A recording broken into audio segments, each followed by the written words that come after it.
மிதுன ராசிக்கு 12ஆம் பாவத்துல விரைய குருவாக வந்துட்டார். இதெல்லாம் விரயம் பண்ண போறாரு சொல்லி நிறைய பேர் ஒரு அச்சத்துல பயத்துல இருப்பாங்க. மிதுன ராசி எல்லாமே கொஞ்சம் பயம் இருக்கும்ல. விரைய குரு வர்றாரு. விரைய குரு வந்து 12ஆம் இடத்துல நிறைய நல்ல விஷயம் அதுக்குள்ள இருக்கு. அதை யாரும் பார்க்க மாட்டாங்க. நிறைய நல்ல விஷயங்கள் இருக்கு. உங்களுக்கு குருபான் 12ஆம் இடத்துக்கு வர்றாரு. அவர் யாருடைய வீட்டுல இருக்காரு? சுக்கிரனுடைய பகை வீட்டுல இருக்கிறாரு. பகை வீட்டுல உட்கார்ந்து இருக்காரு. அங்க பகை வராது உங்களுக்கு. உங்களுக்கு 12ஆம் இடத்துல போய் மறைஞ்சிட்டாரு. அப்ப அங்க குருபகவான் உங்களுக்கு கெட்ட பலனை கொடுக்க மாட்டார். பயங்கரமான யோக பலனை கொடுத்துருவோம். ஏன் அதை விட இங்க நட்சத்திரம், அவர் நிக்கக்கூடிய நட்சத்திரத்தை பார்க்கணும்ல. ஃபர்ஸ்ட் யாருடைய நட்சத்திரத்துல போறாரு? சூரிய பகவானுடைய நட்சத்திரத்துல போறாரு. சூரிய பகவான் உங்களுக்கு நட்பா பகையா? உங்க ராசி அதிபதிக்கு புதனுக்கு நட்பு கிரகம். சூரியனும் புதனும் ஒண்ணுக்கு ஒன்னா பக்கத்துல பக்கத்துல இருப்பாங்க எப்போதும் பாருங்க. அப்ப நட்பு கிரக சாரத்துல போறாரு. எல்லாரும் சொல்லுவாங்க விரைய குரு பயங்கரமான விரைய செலவு கொடுக்க போகுது, பயங்கரமா கொஞ்சம் கவனமா இருந்துங்க. ஜாதகத்துல குரு இருக்கிற பொறுத்த பொறுத்தா இங்க விரைய செலவு வரும், வர முடிவு பண்ண முடியும். எடுத்தவன இங்க விரைய செலவா வரும் சொல்லி மிதராசிலாம் பயப்படக்கூடாது. நல்ல ஒரு யோகத்தை கொடுத்துருவாரு. உங்களுக்கு அஷ்டம சனி முடிஞ்சு போச்சு. அதனால குரு நிக்கக்கூடிய நட்சத்திரம் நல்லா சுப நட்சத்திரம் அமைச்சு கொடுக்குறாருங்க. இதுக்கு முன்னாடி என்ன பண்ணாரு உங்களுக்கு எடுத்து பாருங்க. கண்டிப்பா என்ன பண்ணிருப்பாரு? தொழிலு, வேலை, உத்தியோகம் மாற்றம் வந்துச்சு. உங்களுடைய ராசிநாதனே வந்து பாத்தீங்க அப்படின்னா 10ஆம் இடமான தொழில் ஸ்தானத்துல இருக்காரு. ஆனா அந்த 10ஆம் இடத்து அதிபதி தான் உங்களுக்கு 12ல வந்து இருக்காரு. 10ல உங்களுடைய ராசி அதிபதி புதன் பகவான் அந்த மீன ராசியில போகும் பொழுது அவருடைய நிலை வந்து பாத்தீங்க அப்படின்னா நீசம். ஒரு தொழில் பண்ணக்கூடியவரு ஒரு 10ல ஒரு கிரகம் பாவி ஒண்ணு இருக்கணும். அப்பதான் அவருடைய தொழில் வந்து அடிச்சு கொண்டு போக முடியும்.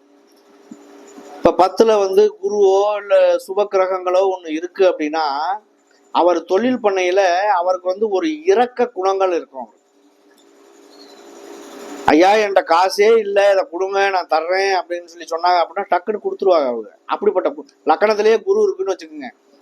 குரு இருக்கு அப்படின்னா குருவோ இல்ல கேதுவோ இந்த மாதிரிலாம் இருக்கு அப்படின்னா அவங்க வந்து பாத்தீங்க அப்படின்னா இரக்க சிந்தனை உள்ளவர்களா இருப்பாங்க.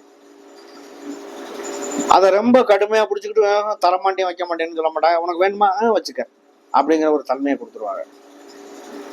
இதே வந்து பாத்தீங்க அப்படின்னா ஒரு 10ல ஒரு பாவி இருக்கு அப்படின்னா தொழில்ல வந்து ரொம்ப கடுமையா இருப்பாங்க, கரெக்டா இருப்பாங்க. அதுக்குத்தான் ஒரு 10ல ஒரு பாவி இருந்தா தான் தொழில் நல்லா இருக்கும் அப்படின்னு சொல்லி பாவி இருக்கணும் அப்படிங்கிறத ஒரு பழமொழி சொல்லுவாங்க. அப்ப 10ல இந்த கிரகம் நீசம் பெறும் பொழுது செவ்வாய் ராகு எல்லாம் இருக்கும் பொழுது தொழில் சார்ந்த விஷயங்கள்ல கண்டிப்பாக உங்களுக்கு கை கொடுக்கும். வெளிநாடு வெளி மாநிலங்கள் செல்லக்கூடிய ஒரு அமைப்பு அப்படிங்கிறது இந்த காலகட்டத்தில் குருவோட பார்வையால அமையுது. குருவோட பார்வை 8ஆம் இடத்துல விழுறதுனால திடீர் அதிர்ஷ்டம். ஒரு இடத்தை விட்டு இன்னொரு இடத்துக்கு மாறுறதுனால அந்த மாற்றத்தால ஒரு அதிர்ஷ்டம் ஏற்படக்கூடிய ஒரு அமைப்பு இருக்குது. அதன் மூலமா வருமானம் வரக்கூடிய அமைப்பு இருக்குது. இந்த மாதிரி விஷயங்கள்லாம் பார்த்தீங்கன்னா இந்த காலகட்டத்தில் நல்ல சிறப்பான காலகட்டமாகவே இந்த காலகட்டம் இருக்குது. நகை சேர்க்கக்கூடிய காலகட்டம், அதே போல கல்வி செலவு அப்படிங்கிறது இந்த காலகட்டத்தில் பார்த்தீங்கன்னா அதிகரிக்கக்கூடிய காலகட்டமாக, குழந்தைகளுக்கு செலவு பண்ணக்கூடிய காலகட்டமாக இந்த காலகட்டம் இருக்குது. தொழிலை மேம்படுத்துறதுக்காக ஒரு புதிய கடனுக்கு அப்ளை பண்ணியிருந்தீங்க அப்படின்னாலும் அது கிடைக்கக்கூடிய காலகட்டமாக இருக்குது. குடும்பத்தின் தேவைக்காக பார்த்தீங்க அப்படின்னா இன்சூரன்ஸ் பண்ணுற விஷயங்கள்லாம் உங்களுக்கு இந்த காலகட்டத்தில் குடும்பத்தோட தேவை, எதிர்காலத்தோட தேவை, இதை பொறுத்து பார்த்தீங்கன்னா இன்சூரன்ஸ் செய்கிறது, நிதி நிறுவனங்களில் முதலீடு செய்கிறது, இந்த மாதிரி விஷயங்கள்லாம் இந்த காலகட்டத்தில் உங்களுக்கு நடக்கக்கூடிய ஒரு அருமையான காலகட்டமாக இருக்கு. அப்பாவுடைய சொத்துக்கள் வந்து சில நீதிமன்றங்கள் வந்து வழக்கு வம்பா இருக்கும். எப்போ வாய்தா வந்துக்கிட்டே இருக்கும்.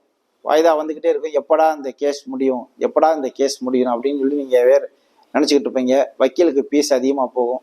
இதெல்லாம் எப்படா வழக்கை நடத்துவோமா இல்லை வேணாமான்னு இருக்கும். ஆனால் இந்த குரு பகவான் அப்படி ரிஷபத்துக்கு மாறின உடனே அடுத்த ஒரு மாதத்தில் உங்களுக்கு வழக்கில் வெற்றி கிடைக்கும். பூர்வீக சொத்துக்கள் உங்களுக்கு கிடைக்கிறதுக்கு உண்டான வாய்ப்புகளாக இருக்கிறது.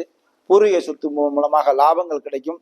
வெளிநாடு நிச்சயமாக மிதுனராசி அன்பவர்கள் நிச்சயமாக செல்லலாம். வெளிநாடு சென்றால் நல்ல வேலை வாய்ப்பு. இடம் மாற்றம், இந்த குரு பயிற்சியில வந்து இடம் மாற்றம் செஞ்சால் ரொம்ப சிறப்பாக இருக்கும். இந்த இடமாற்றம் தான் உங்களுக்கு நல்ல பலனை கொடுக்க போகுது. இருக்கிற இடத்துல இருந்து கொஞ்சம் மாறிக்கணும். ஏன்னா லாபஸ்தானத்துல இது வரைக்கும் லாபத்தை சேர்த்திருப்பீங்க, சில பேர் லாபத்தை சேர்த்திருக்க மாட்டீங்க. ஆனால் அவங்களுக்கு இப்ப லாபங்கள்லாம் கிடைக்கக்கூடிய சூழ்நிலை வரும். ஏனென்றால் 2ஆம் இடத்தினுடைய அதிபதி ராசியிலே 12ஆம் பார்வையாக பார்ப்பதனால் சுப விரயம் என்றே சொல்லலாம். அதே போல உங்கள் ராசியில இருந்து 7ஆம் பார்வையாக விருச்சிகத்தை பார்ப்பதனால் அங்கே ஆட்சி பலம் பெற்றிருக்கக்கூடிய செவ்வாயினுடைய பார்வை உங்களுக்கு மேற்கொண்டு கூடுதல் பலனை சொல்லலாம். அதே போல 8ஆம் பார்வையாக துலாத்திலே சுக்கிரனை பார்க்கிறார். சுக்கிரனுடைய வீட்டை பார்ப்பனா அங்கு சனி உச்சம் பெற்று இருக்கிறார். இதுவரை இந்த அஷ்டமஸ்தானத்திலே இருந்து உங்களை பார்வையினுடைய சில தாக்கங்கள், சில நோய் பிரச்சனைகள், சில தடைகள் இதெல்லாம் உங்களுக்கு முற்றிலுமாக உங்களுக்கு விளைகிறோம். இதுவரை இருந்து வந்த சில பிசினஸ் எல்லாம் ஹோல்ட் பண்ணி வச்சிருப்பீங்க, வேண்டாம் இப்போதைக்கு பார்த்துக்குருவோம் அப்படின்னு சொல்லி. ஏன்னா அந்த ராகுனுடைய பாதிப்பு அதிகமா இருக்கும். அதே போல அந்த கேதுனுடைய பாதிப்பு அதிகமா இருக்கும். தாயாருக்கு உடல்நலம் சரியில்லாதனால பிசினஸை கவனிக்க முடியாது. அவங்களுக்கு எப்படா சரியாகுன்னு பார்ப்பீங்க. இந்த வருடம் உங்களுக்கு குரு மாறினவுடனே குரு பயிற்சியினுடைய பலன் உங்க தாயாருடைய உடல்நிலை சீராகும், ரொம்ப சிறப்பா இருக்கும். ஜூன் மாசம் 12ஆம் தேதிக்கு அப்புறம் சந்திரனுடைய காலகட்டம் உங்களுக்கு குடும்பம் அமையணுங்க. திருமணம் அனுகூலம் அமையும். முதல் தரம் 2வது தரம் குழந்தை பாக்கியம் கண்டிப்பா கிடைச்சிடும். ஒரு மகிழ்ச்சியான அந்த ஒரு தருணத்தை உங்களுக்கு சிறப்பாக அமைச்சு கொடுக்குறாரு. அடுத்து பாருங்க, உங்களுக்கு குழந்தை பாக்கியம் இல்லாதான் குழந்தை பாக்கியம் கண்டிப்பா கிடைச்சிடும். பொன் பொருள் சேர்க்க வெளியில நிறைய கிடைக்கும். உங்களுக்கு இடம் விட்டு இடம் வெளியில நிறைய பேர் கிடைக்கிறது வாய்ப்பு இருக்கு. அதே மாதிரி அரசியல்வாதிகள் நிறைய மாற்றத்தை கொடுத்துருவாரு. அரசியல்வாதிக்கு நல்ல ஒரு அனுகூலம் கண்டிப்பா கிடைக்குது. நிறைய பேருக்கு அரசாங்க அரசியல் தொடர்பு சூப்பரா இருக்கும், நல்ல வெற்றியை கொடுப்பாரு. அதே மாதிரி லாட்ரி யோகம் நிறைய கிடைச்சிடும். நிறைய அதில் பணத்தை விடுதலை வரைய முடியாது. ஏன்னா குரு 12ஆம் இடம் தான் வெளிநாட்டு கரன்சியை கொடுக்கணும், அவ்வளவுதான் அவருடைய வேலையை தான் கண்டிப்பா கொடுக்க போறாரு. இப்ப வெளிநாடு வெளியூர் சம்பந்தமாக உங்களுக்கு லாட்ரி யோகங்கள் வருது. அதே மாதிரி அரசியல்வாதிகள் சூப்பரா அனுகூலமா வச்சு கொடுக்குறாரு. பெண்களுக்கு நல்லா சாதிக்கலாம். பெண்களுக்கு தொழிலா இருக்கட்டும், வேலையா இருக்கட்டும், உத்தியோகமா இருக்கட்டும், எல்லாமே நல்ல ஒரு மாற்றத்தை சிறப்பா அமைச்சு கொடுத்துருவாரு. எந்த காரியம் எடுத்தாலும் உங்க பக்கம் வெற்றிகள் வருது.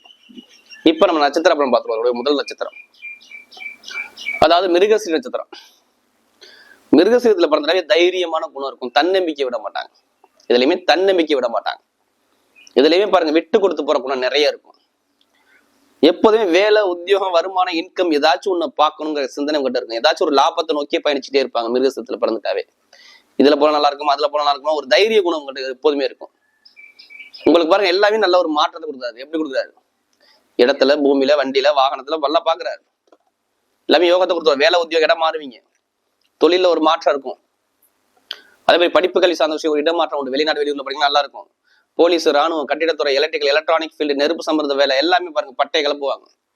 எந்த ஒரு முயற்சியாக தான் உங்க அனுகூலமா இருக்கும். ஒரு தொழில பாத்தீங்க அப்படின்னா இது வரைக்கும் ஏமாற்றங்கள் அடைஞ்சாரு அப்படின்னா இனிமேல் ஏமாற்றங்களே இல்லை, ஒரு நல்ல நிலைக்கு போகக்கூடிய ஒரு காலகட்டமாக இருக்கும்.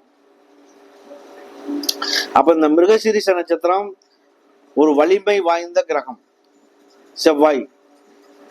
முருகனுடைய வழிபாடு அதிகமா பண்ணுங்க. இந்த மிருகசீரிஷ நட்சத்திரக்காரர்கள் செவ்வாயினுடைய நட்சத்திரம் தான் முருகன், செவ்வாயுடைய நட்சத்திரம் தான் மிருகசீரிஷம். மிருகசீரிஷம் செவ்வாய் அப்படின்னா முருகன் அர்த்தம். முருகனை அதாவது 6 படை வீடுகள்ல எந்த கோயிலும் ஒவ்வொருத்தருக்கும் ஒவ்வொரு வகையான சிறப்புகளை தரக்கூடியதா இருக்கு. திருச்செந்தூர் இருக்கு, பழனி இருக்கு, திருப்பரங்குன்றம் இருக்கு, திருத்தணி இருக்கு, பழமுதிர் சோலை இருக்கு. இது எல்லாமே பாத்தீங்க அப்படின்னா ஒவ்வொரு வகையான ராசிக்கும் முருகன் ஒவ்வொருத்தரும் செட் ஆகும். நமக்கு ஒருத்தருக்கு பாத்தீங்க அப்படின்னா பழனி மலை தான் செட் ஆகும். ஒரு சிலருக்கு பாத்தீங்க அப்படின்னா திருச்செந்தூர் தான் செட் ஆகும். எந்த இது செட் ஆகுதோ நமக்கு அதை பிடிச்சுக்கணும். வாழ்க்கையில ஒரு முன்னேற்றத்தை சந்திக்கக்கூடிய ஒரு காலகட்டங்களா மாறும். கமிஷன் தொழில்கள்ல பாத்தீங்கன்னா வெற்றி அடையக்கூடிய ஒரு காலகட்டமா இந்த காலகட்டம் இருக்குது. அதே போல ஒரு தொழிலுக்கு பல தொழில்கள் கிடைக்கக்கூடிய காலகட்டமா இருக்கு. சரியான தொழிலை இந்த காலகட்டத்துல தேர்ந்தெடுத்தீங்க அப்படின்னா உங்களோட வாழ்க்கை பொருளாதாரம் உயர்வதற்கு ரொம்ப அற்புதமான வழிகாட்டுதல் இந்த காலகட்டத்துல உங்களுக்கு அமையும். அடுத்து பார்த்தோம் அப்படின்னு கேட்டீங்கன்னாக்க திருவாதிரை நட்சத்திரத்துக்கு எப்படி இருக்கு அப்படின்னு பார்த்தோம்னா திருவாதிரையை பொறுத்த வகையில பாத்தீங்க அப்படின்னா பதவி உயர்வு, முன்னேற்றம், ஆமா தொழில் சார்ந்த ஆதாயம், கமிஷன் தொழில்கள்ல கிடைக்கக்கூடிய வெற்றி, பல தொழில் செய்யறது, அதே போல நிலம் சார்ந்த தொழில் செய்யறது, இப்படிப்பட்ட விஷயங்கள்லாம் தொழில் சார்ந்த விஷயங்கள்ல தான் பார்த்தீங்கன்னா இந்த காலகட்டம் உங்களுக்கு அதிகப்படியான நாட்டம் அப்படிங்கிறது அதிகரிக்கக்கூடிய காலகட்டமா இந்த காலகட்டம் இருக்குது. அது மட்டும் இல்லைங்க, உங்களுக்கு வெளிநாடு போகக்கூடிய யோகம் அப்படிங்கிறது இந்த காலகட்டத்தில் ரொம்ப சிறப்பாகவே அமைஞ்சிருக்குது.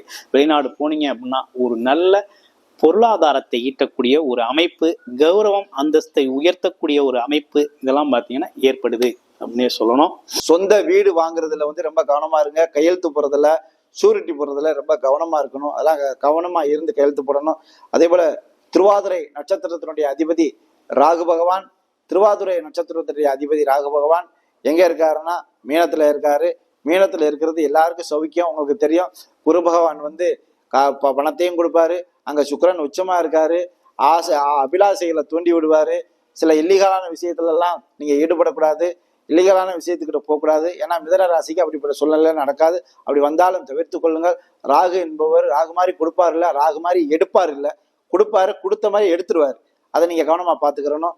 அதே போல உங்களுக்கு புனர்பூச நட்சத்திரனுடைய அதிபதி குரு பகவான், குரு பகவான் 12ஆம் பார்வையாக இருக்கிறார். ராசியில இருந்து சொல்லப்போனா ராசியில இருந்து 4 8ஆம் பார்வை 7ஆம் பார்வையாக பார்க்கிறார். 7ஆம் பார்வையாக பார்க்கும் பொழுது உங்களுக்கு திருமண வாய்ப்பை ஏற்படுத்தி கொடுக்கும். திருமணம் முடியாதவர்கள், திருமணம் நடக்காதவர்கள் நிச்சயமாக நடக்கும். இந்த திருமண பேச்சுவார்த்தை நடத்தினதோட அப்படியே ஹோல்ட் பண்ணி வச்சிருப்பாங்க. அது வந்து இந்த வட்டம் உங்களுக்கு சிறப்பான ஒரு யோக பலனை கொடுக்க போகிறார். திருமணம் நிச்சயமாக நடக்கும். இந்த முதல் திருமணம் நடந்துட்டு சில பேரை டைவர்ஸ் வாங்கிட்டு இருப்பீங்க, அவங்களுக்கு 2வது திருமணம் நிச்சயமாக நடக்கும். எனவே மிதனராசி என்பவர்களுக்கு இந்த குருப்பெயர்ச்சி பலன் என்பது உங்களுக்கு வாழ்க்கை பிரகாசமாக அமைய போகிறது என்பதை சொல்லலாம்.